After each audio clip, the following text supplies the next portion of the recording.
Tomorrow, at 1 minute past midnight, a 50% tariff wall is scheduled to go up between Canada and the United States.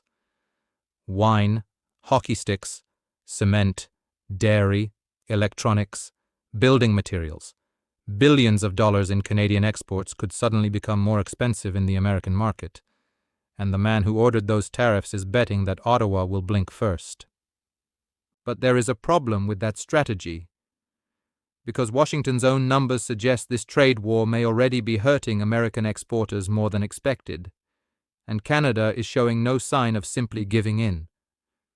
The story goes back to February 2025. That was when President Donald Trump imposed sweeping tariffs on Canadian imports, 25% on most goods, and 10% on energy. Canada retaliated almost immediately. What began as a trade dispute quickly became one of the most serious economic confrontations between the two countries in decades. Then Mark Carney became Canada's Prime Minister in March 2025, and he inherited a trade war that was already escalating: steel, aluminum, autos, lumber, consumer goods. Canada and the United States kept raising pressure, backing away, and then escalating again. Canadian provinces even began removing American liquor from store shelves. Government procurement offices started restricting American suppliers. This was no longer just a disagreement between Washington and Ottawa. It was becoming an economic battle fought across both countries. By late August 2025, Canada removed most of its retaliatory tariffs in an attempt to restart negotiations, but the concessions did not produce a lasting breakthrough. And then the legal ground underneath Trump's tariff strategy began to change. In 2025, U.S. courts ruled against major parts of the administration's tariff program. Then, in February 2026, the Supreme Court struck down several of Trump's emergency tariffs imposed under the International Emergency Economic Powers Act. For a moment, it looked like the courts might end the trade war. They didn't. Trump simply moved to a different legal weapon. And that weapon is one of the most unusual parts of this entire story. Section 3. 38 of the Tariff Act of 1930. A Depression-era law that had essentially disappeared from modern trade policy. Trump invoked it in July 2026 and announced 50% tariffs on a wide range of Canadian products. The list is surprisingly ordinary: wine, beer, hockey equipment, cement, plywood and other building materials, clothing, dairy products, electronics. And Washington says those tariffs can apply even to goods that otherwise qualify for preferential treatment under the Canada-United States-Mexico Agreement, known as CUSMA in Canada and USMCA in the United States. There are important exceptions: oil, natural gas, critical minerals, potash, and products already facing separate sector-specific tariffs, including steel, aluminum, and automobiles. But the overall message from Washington is unmistakable. Canada is being told that 50% tariffs are coming, unless the two sides reach a deal. The White House says the justification is Canadian discrimination against American products. Washington points particularly to Canada's dairy tariff system and restrictions on American alcohol. Canada rejects that argument. Ottawa says its earlier measures were retaliation against American tariffs, not an unprovoked attack. And that distinction matters. Because if Canada gives up its countermeasures simply because Washington threatens another round of tariffs, Ottawa risks creating a precedent for future negotiations. But here is where Washington's own numbers become extremely important. The Trump administration has pointed to a roughly 22% decline in American motor vehicle exports to Canada between April 2025 and March 2026, and American alcohol sales into Canada reportedly collapsed by around 81% after Canadian provinces removed much of the U.S. supply from their shelves. Washington describes those numbers as evidence of Canadian discrimination. But there is another way to read them. They show that Canadian retaliation is actually hurting American exporters. In other words, The trade war is not producing pain on only one side of the border. It is already producing measurable damage inside the United States. And that is exactly why the negotiations matter so much. Canada's Trade Minister, Dominic LeBlanc, has been meeting with U.S. Trade Representative Jameson Greer repeatedly as the deadline approaches. But according to recent reporting, the two sides remain far apart on several major issues. Autos are one of the biggest problems. Washington has discussed lowering the existing automobile tariff from 25% to 12.5%. Canada says that still isn't enough, because Canadian and American auto factories are deeply integrated. A vehicle can cross the border multiple times before it becomes a finished product. Then there is alcohol. Washington wants Canadian provinces to remove restrictions on American alcohol. The provinces have resisted. Dairy remains another major dispute because of Canada's supply management system. And then there is lumber, where Canadian producers are already dealing with American tariffs. So despite the constant meetings, the basic disagreements remain. Prime Minister Mark Carney has tried to maintain a careful balance. He wants to show that Canada is prepared to fight. But he also doesn't want to destroy the possibility of a last-minute agreement. Carney has repeatedly said that everything is on the table if no deal is reached. But he has also refused to announce new retaliation before the American tariffs actually take effect.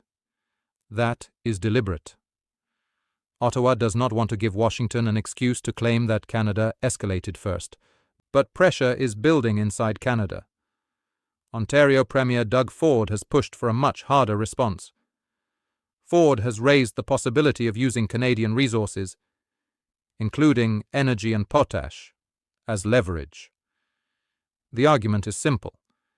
If the United States makes Canadian exports more expensive, Canada should be willing to make strategically important American imports more expensive too. But Alberta Premier Danielle Smith has warned against using energy as a weapon. And there is a reason. The United States and Canada are connected by enormous energy infrastructure. A major escalation could hurt both sides. One example is Line 5, a pipeline carrying roughly 540,000 barrels of oil per day toward Ontario and Quebec. If energy becomes the next battlefield, the consequences could go far beyond tariffs on wine or hockey sticks. That is the fundamental problem with this trade war. The two economies are too integrated to separate cleanly. A Canadian factory may depend on American components. An American factory may depend on Canadian steel, aluminum, lumber, energy, or minerals. A tariff imposed on one side can quickly become a higher production cost on the other, and eventually, consumers pay the bill. That is why economists have been warning about inflation if the 50% tariffs remain in place. American consumers could face higher prices for Canadian dairy, building materials, and other imported products. Canadian consumers could face higher prices if Ottawa retaliates against American goods, and businesses on both sides are left trying to answer a question they cannot control. How long will these tariffs last? There is also a legal question hanging over the entire strategy. Section 338 of the Tariff Act of 1930 is almost a century old. Its modern use is extremely unusual. And because the Supreme Court has already rejected Trump's tariffs under a different legal authority, another legal challenge is highly plausible. The central question will be whether the president can use this old statute to impose such broad tariffs on a modern trading partner. That fight could eventually move from Washington's negotiating rooms into American courts. But there is another force pushing Washington toward a deal. American businesses. Major manufacturers depend heavily on Canadian supply chains. Ford, for example, relies on Canadian materials and cross-border production for vehicles, including the F-150. If tariffs dramatically increase the cost of those inputs, American companies have a reason to pressure the administration themselves, and that creates an unusual situation. The biggest resistance to Trump's tariff strategy may not come from Ottawa. It may come from American companies that don't want to pay the bill. Canada is also trying to change the long-term structure of its economy. For decades, the United States has been Canada's overwhelmingly dominant trading partner. But the current crisis has accelerated Ottawa's efforts to diversify. Canada is pursuing stronger trade relationships with Europe, Asia-Pacific countries, Ecuador, the United Arab Emirates, and other markets. The goal is not to replace the United States overnight. That would be unrealistic. The goal is to reduce Canada's vulnerability to a single market. And that is where the real long-term battle may be happening. Because even if Trump and Carney reach a deal tomorrow, Canada has learned something during the last 18 months. Economic dependence can become political leverage, and Ottawa does not want to be in this position again. But diversification comes with a cost. Canadian companies cannot simply replace the American market overnight. Supply chains take years to rebuild. New customers have to be found. Transportation networks have to be developed. Factories have to adjust. Workers can lose jobs during the transition, so Canada may be reducing its dependence on America, but it is doing so while absorbing real economic pain. That is why this is not a simple story of Canada winning and America losing. Both sides are taking damage. Washington's own data shows American exporters have already lost significant business in Canada. At the same time, the 50% tariffs threaten Canadian companies that depend heavily on the American market. The real question is, who can tolerate the pain longer? And that is where the deadline becomes so important. As of now, Canada has not announced a new formal retaliation package. Ottawa has kept its options open. Washington has signed the tariff order. Negotiators are still talking, and neither side appears ready to publicly admit that it needs the other more than expected. There are also conflicting reports about the negotiations. Some reporting has suggested that Washington and Ottawa were getting closer to a deal. Other sources have described the talks as effectively stuck. That means nobody can honestly guarantee what happens when the clock reaches midnight. The tariffs could take effect. A last-minute agreement could delay them. Trump could change the deadline again, or Canada could respond with a new round of retaliation. All of those possibilities remain open. But one thing is already clear. This trade war has not produced a clean victory for the United States, and it has not produced one for Canada either.